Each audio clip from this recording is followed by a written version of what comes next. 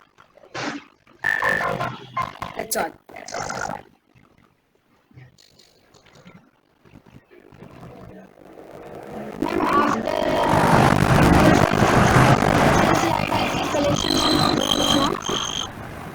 So that's all for today, guys. So let's catch up tomorrow.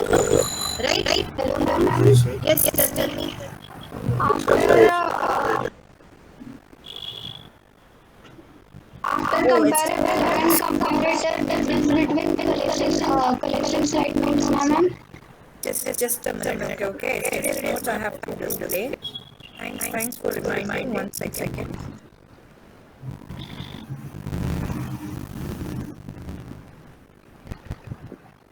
Arrays packages notes is done, right? No, ma'am. Only last slide is comparable and comparative. Okay. Yeah, exception handling, file handling. Sorry, I just forgot. String class, grammar class is done. Yes, ma'am. But last slide is comparable and comparative. Okay.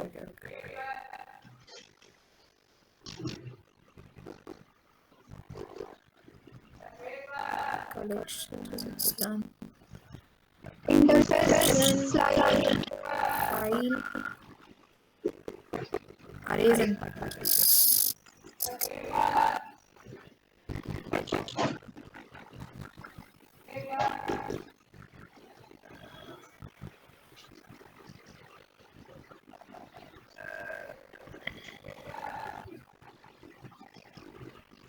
Sorry guys, I just forgot. Yeah.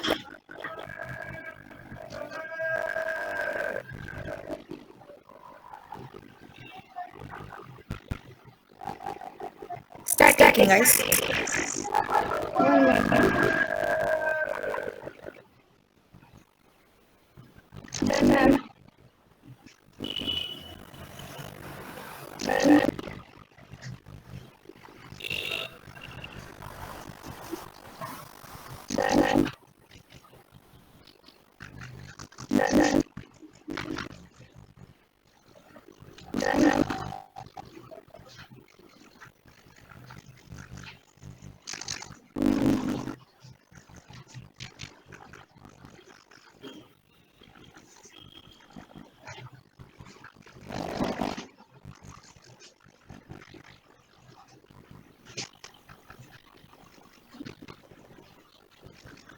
Done, ma'am. Done, ma'am.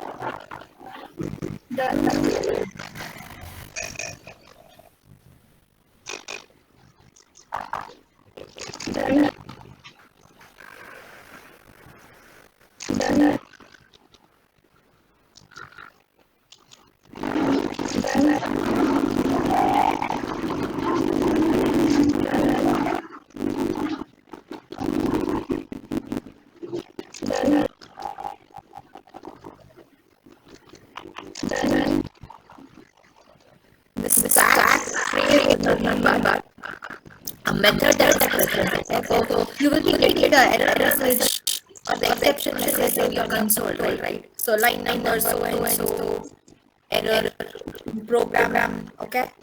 So that's done by your stack phrase. It is just used to display the message. Done, ma'am. Done.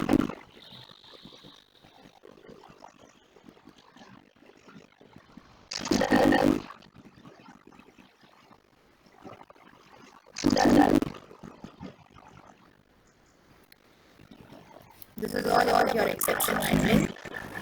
So here is your file handling.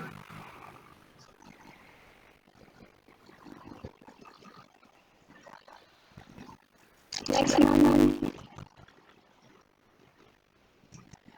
Next. next, next, next,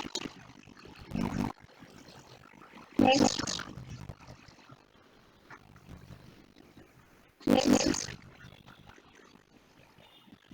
next,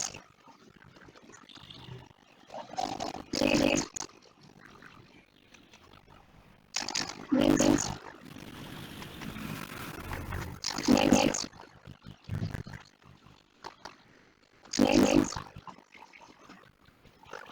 next, next, next, next. This is all fine.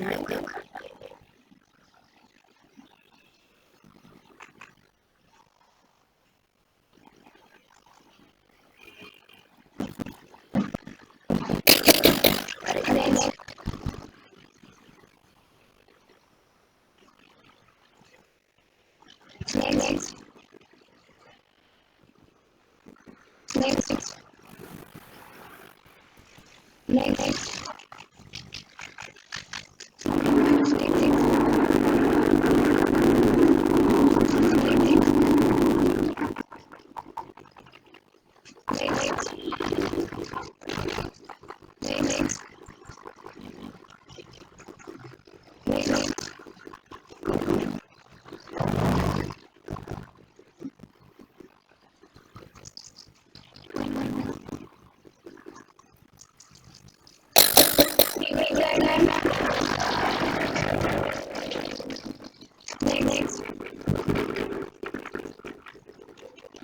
next,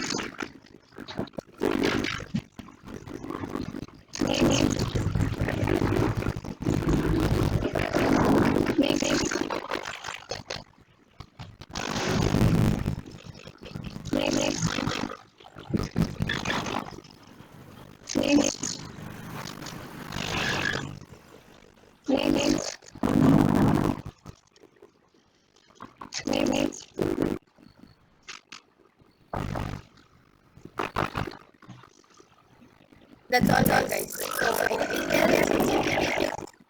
any other notes? That's all, I guess, right?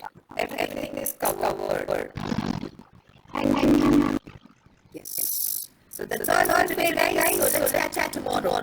Okay? So, ta-da, bye-bye, all of you. Take care. Bye.